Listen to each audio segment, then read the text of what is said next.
Sawtooth Dave. Yep, it's Sunday. Time for another sitting and bullshitting. Yep, we'll keep it right. You know, somebody's got to do it. I guess it's gonna be me. Just messing. All right. So you know, I started this Know Nothing November. Like Billy laid the challenge out. His challenge a little different than mine, right? But even the knife he said he was going to use for his Know Nothing, he already done switched, got to a different knife, which good on him. He's still doing the Know Nothing just with a different knife. So he just kind of shifted.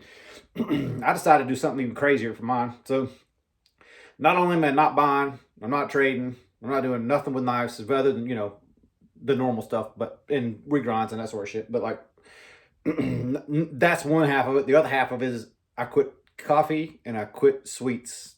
Because usually when I quit coffee, I heavy on the sweets. So let's try it all. See what we can get it all. Like make this whole month just like see how much gut power I got. So I'm trying it. I'm good so far.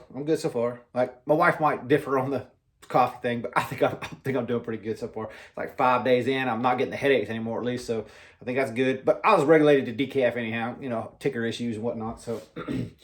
But yeah, so starting the month, this is funny. So the very first day, November 1st, Nick hits me up, a dude that I met off Instagram, has a badass GF2, wants a decent price for it. He's like, hey man, you want this? Normally I'd be like all over it. I told him, hey man, if it's there in a month, I'll probably work out something with you, but can't do it. Day number 2, I get hit up for a trade for a Medford. Can't do it.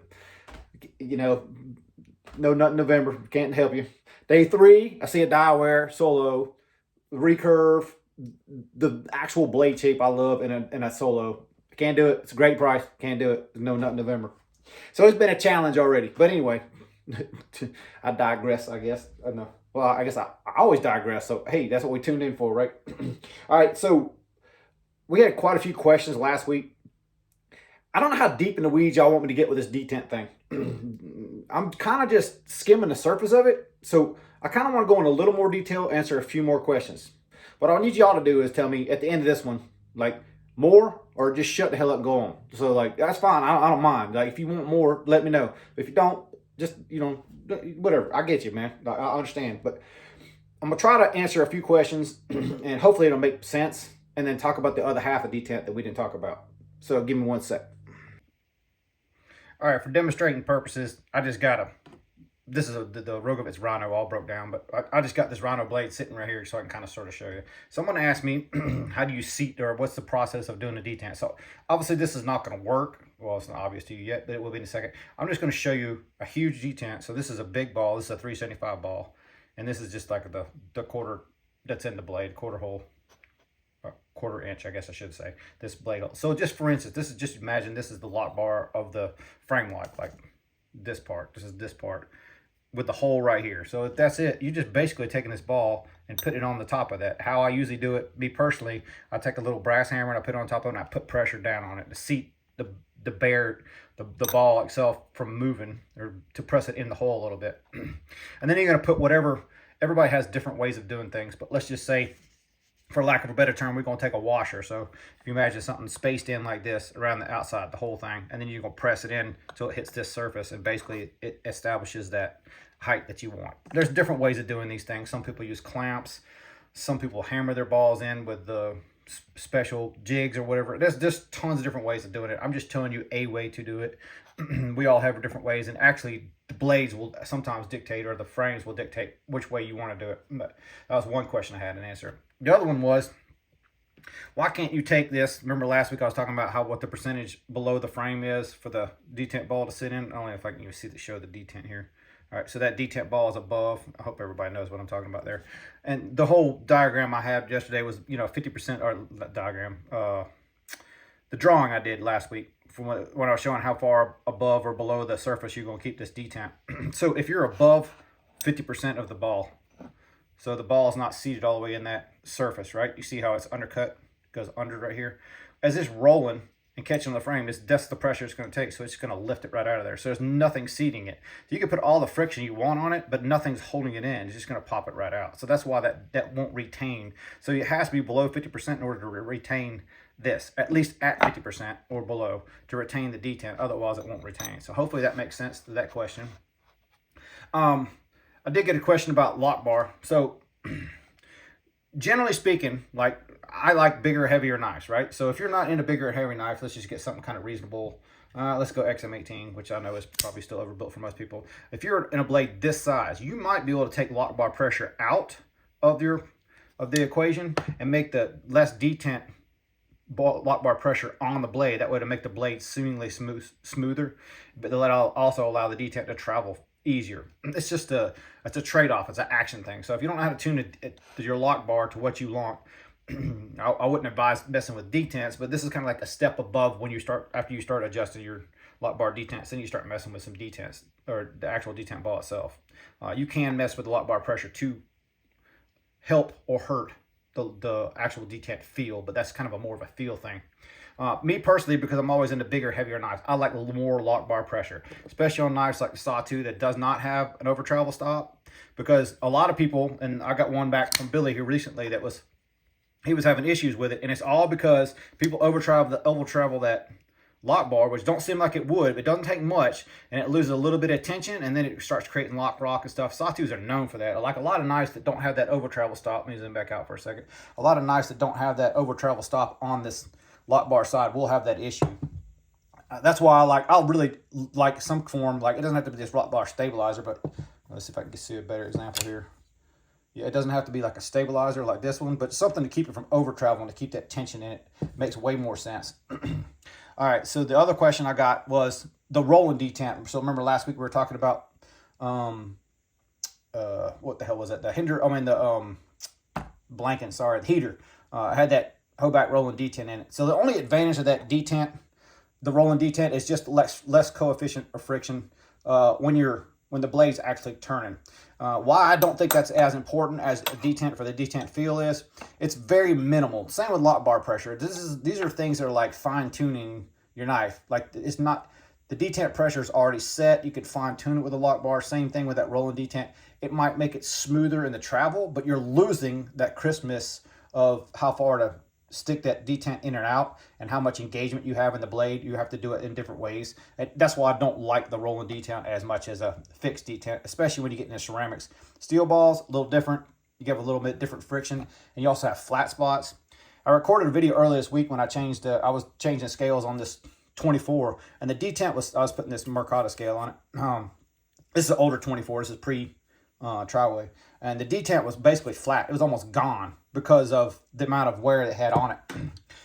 And I had to go a different route.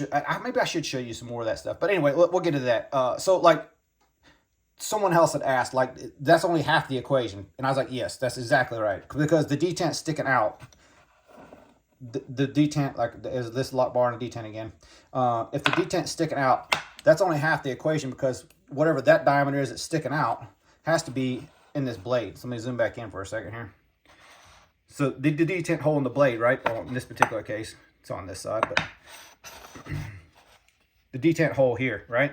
So what size is this detent hole? So if this detent is, let's say, 060, then that detent hole, the detent sticking out, should be at least a little bit the same size or smaller, because if it's bigger than, it's not seating all the way in it to get a good strong detent. Now, some people don't do that.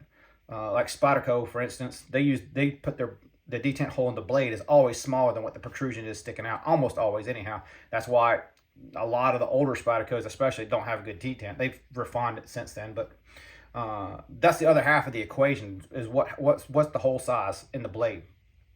So as it so happens, and I'm going to show you this knife in a minute anyhow, Carco sent a few in for regrind, or a couple in for regrind, and I have his XM18. It's a lefty, but I just want to kind of bring it in the camera here so I can kind of show you the difference here, and hopefully this will all make sense in a second. So lefty, so it's backwards from normal, right? Okay, so I'm just flipping this blade to explain it. So this is still a 16th detent. Let's see if I can zoom in a little more. There you go. So this detent, sorry it's dirty, I didn't clean it. This detent is still a 1/16th detent, so 0.62.5. You can clearly look at that hole in that blade and see it's bigger than that detent. Can you see that? Hopefully visually it comes out. But that hole is way bigger than that detent. So what Hinder does, especially on these 18s, is they'll take, they're basically where the 16th hole would be. Let's see if I can make this make sense. They're offsetting using a bigger ball mill and then putting a hole in it. So the edge of this will line up exactly on the edge of that, right? So that you still have the crispness of where it is engaging. But this is ramped now on the inside because it's ball milled. I don't know if I can zoom in anymore. So let's see if I can bring it towards the camera and make it make sense. You see how that's a ball in there? It's not straight, it's not drilled, it don't have square shoulders, it's a ball. So it helps this detent ride in and out, so it doesn't get stuck. You know, some detents with lock bar pressure get stuck. This one still always has somewhat of a ramp, so it can come out and be a crisper detent, even with lock bar pressure and stuff like that. So that's how Hendrick does this. Everybody has different methods. Once again, this is the same as the detent, where some people drill ream, some people just drill, some people ball mill. Sky's the limit, man. If you can think of it, you can do it. So detent, as far as the machining end of it, is not black and white. It's you have to find what works for you, and then you might have to find another method for another knife sort of thing. So the last thing that I wanted to discuss was, let me move this back out of the way here.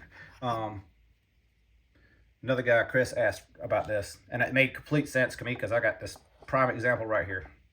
This is Rogovitz, and I've said it a couple times on video before. Let's see if I can get both these in the frame. It doesn't matter. Yeah, there we go. Close enough. All right, so this detent hole is about 0.60, okay? This detent is seated way down, so it's 21 thousandths above, so that's only 0.42. So you have a little bit of a detent rock with this when it's all the way closed. The older Rogovitz that I had was so crisp and so nice. That's the only thing I regretted about getting rid of it, is the action on it. It's just way better than this one. So this is a lock bar insert. I don't know if you can see that or not. It's hardened steel, and it's got the detent in it. So not like titanium, where you can just push it out, push it back in. And titanium's somewhat malleable, where you can kind of force the material over. Hardened steel is not going to move like a malleable material will.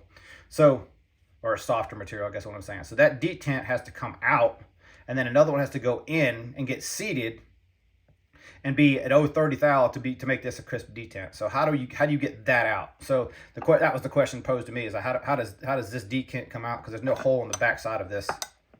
See the back side of the lock bar, there's nothing there. Sorry, I just dumped the bearing out, but there's nothing on the back side. So the only way I know how to do this, and every machinist is going to probably approach this differently, would be I would grind it as flush as I could with a diamond file or diamond wheel, whatever I had advanced. But you definitely don't want to touch this part of the steel lock bar insert. I'd pull the steel insert off, obviously, but get it as close as I can. And now I'd probably take a Dremel with a diamond file and just kind of work it until I got this below center line. And once it's below center line, you should be able to blow that out. Then you can repress another detent in. That's how I would fix this. So there's no easy way to say, hey, this is the way I would fix it. This is ceramic. A steel ball, you could probably cut, end mill going slow and stuff like this. These ceramics, I don't think you're going to touch it with an end mill. I've never tried to cut ceramic with a end mill, but I don't imagine it would go well. So that was that question. Let's see. I think let's leave detent right there for now. If y'all want more, let me know, because we can do more and what affects everything else. I can get more in the weeds. Do we want more in the weeds? I think this is not really a knife making channel. It's just more like that dude bullshit. So let's stop here. All right, so hopefully I didn't bore the shit out of y'all that weren't interested in that, but had to be said. Just to go over the knife that Chris had sent, it is a 18 lefty, and it obviously has been, if you can see the stuff on it, has been acid etched at one point.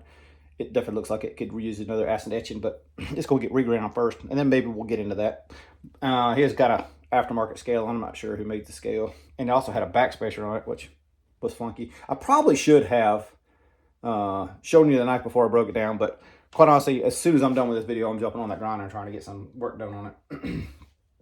The other one he sent, well, he sent a couple, but the other one he sent already did was this. I always have trouble with these little guys. Hendrick Halftrack, and I just went ahead and put a hollow grind on it. So that's my hollow grind and my hollow grind. So hopefully y'all can see the detail on that one. This is a little guy. Little guy. This is the first time I ever handled a Halftrack. And I guess for a little knife, I kind of dig it, but like the detent's a little bit weak on this one, man. Like I wish I had more personally. But that's cool. It's still a Hendrick. And this was on phosphor bronze washers. I guess he took the bearings out or prefers it on phosphor bronze, whatever. But while I'm talking about this, I did put a quick edge on this with the belt. So I got a little bit of well, I bought the Dennis Trails makes a little kit thing, and I bought it from him, and I've been exploring with it a little bit. And yeah, you can put a good edge. I want to say good edge, but you can put a decent little edge on this with the belt, but it's not going to be refined, right? So this is just scrap paper, so hopefully y'all see. I mean, it'll cut. It'll definitely cut good, but it's not refined. So I can do those edges. If you want a quick edge, send me a knife to resharpen.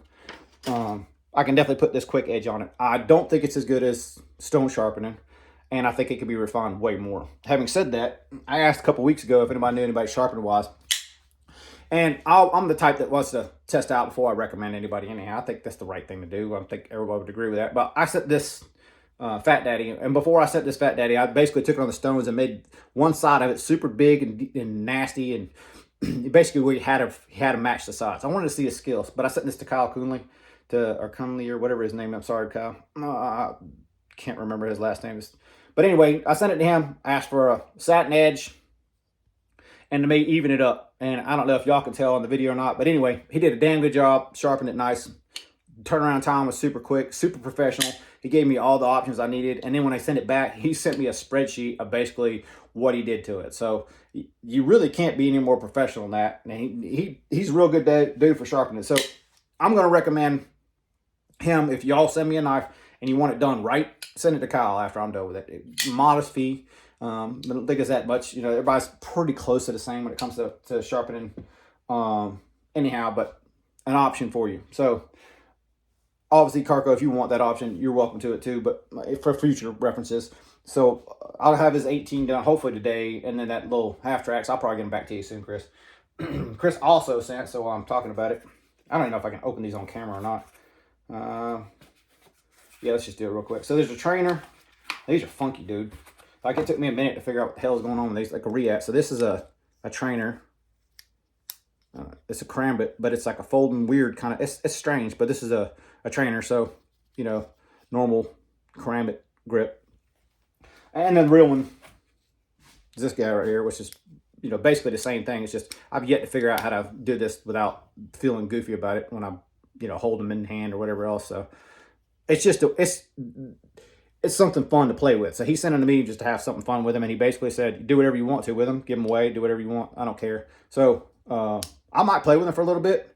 Not that I have a whole lot of extra time. I used to train some martial arts years ago, but since I've been hurt, when I got hurt at age 40, like I pretty much hung all that stuff up. Like, you know, you only got so much body left. You can only do so much, right? So, that, you know, a decade ago, I might have tried some more, but I'm old, man. I'm beat up as it is. Like, not my thing anymore. I mean, I would love to, but whatever. Trying to stay focused. I'm sorry. So let's do this one. Okay, so I told y'all my bro Scotch thing Steve had sent me that Sin Eater, and it just lacked a little bit of knifeness to it. It was kind of like a little crude behind the edge. It just wasn't a really good cutter. So of course I stuck it on the wheel and I did a little bit of my stuff to it, and I threw a little belt sharpening on it afterwards. But that's the regrind on the Sin Eater. I wanted to keep the original style of the knife. I wanted the knife to still look like when you saw the knife. I wanted you to still know it was a Sin Eater. I wanted you to know basically that I just made it a little more my style, a little more cut. So it's still a super robust tip, but pretty much from here on it's nice and good and slicey. So this is super thin. I like how this one worked out well. This is about the size blade and the size of grind that is really honestly like what I prefer on my knives. Like I want them to be a little slicey, but then I want them to still be somewhat robust too. So if I want to jab it into something, I can.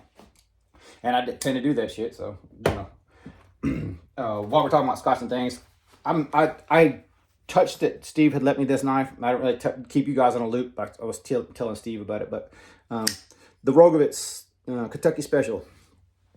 It's a sick knife, man. I never did like give you my full thoughts on it, other than it's a badass knife. It's mostly a flipper knife. You can get to the floor. It's a little hard, but excellent knife. The problem with this knife was Rogovitz Loctite's the hell out of all his hardware, which I mean, I get. Like, if you're a maker, it's your choice. You do what you want with your stuff. But like personally, I just don't lock my type.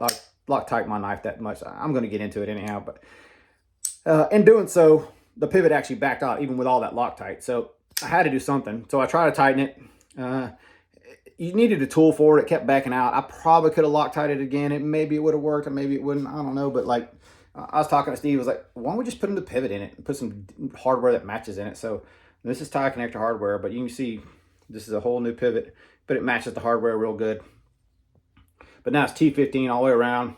You need two T15s, obviously, to tighten both sides, but slight modification to the pivot from tie connector, but it's faced it down a little bit. Once I faced it down a little bit, money, man, it works perfect. It's basically within a half thou what the stock one was, so it works great. He might have to Loctite it, but I'm gonna let him do that. But this knife in general, great quality. I like the knife. Just the Loctite hardware. If it stays all in and you don't need to mess with it, I guess that's good. But me personally, like, I'm always messing with my knives. Even when they say don't mess with it, that's the first thing I want to do is take it apart. That's just my nature, I guess. But I just wanted to kind of highlight that one again real quick. And then one last final regrind. Try to wrap this one up this week. Try to keep it back to my 20-minute normal. District 9. It probably looks exactly the same to you guys, but this is a super hollow now. This whole belly up into the tip. Before it was like flat, but it was like a, you kind of, there were a compound flat. Like this is a steeper flat than this was. Hopefully this makes sense. But now it's hollow all the way. You can kind of see the roundedness here. But I kept that front half of that tip, this part of that tip, nice and robust. So it's still nice, fat, chunky guy.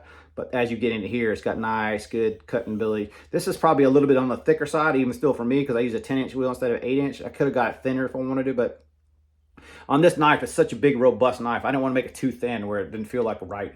And I did put all those stupid little bearings that you guys saw. I lost one, but all but one went back in there, and then I found the bag, the kit that comes with it has extra bearings in it. So yeah, back on bearings, it feels much better on bearings. I tried the phosphor bronze, just didn't work out. So like back on bearings for the District 9. This is for you guys who like imported knives and bruisers. You got to get one, man. This is a sick knife, man. This is definitely one of the ones that I'm going to highly recommend. Like there's very few of the imported ones that I'm like, oh, you should get one. This is the District 9 catastrophes. Definitely one you should look into. I think I've rambled about as much as I possibly can. I got a few more people sending me some knives for regrinds. Thank you guys very much for trusting me with your knives. Hopefully I have more stuff as far as regrinds and stuff to show you during the week. If I get done with Chris's before next weekend, which I'm probably going to get done today, I'll just take a quick video of it, splice it in next week, I guess. I think that's it, man. I think I've rambled long enough, probably around 20 minutes. All right, well, we'll call it. Y'all have a great week. See y'all next week. Later.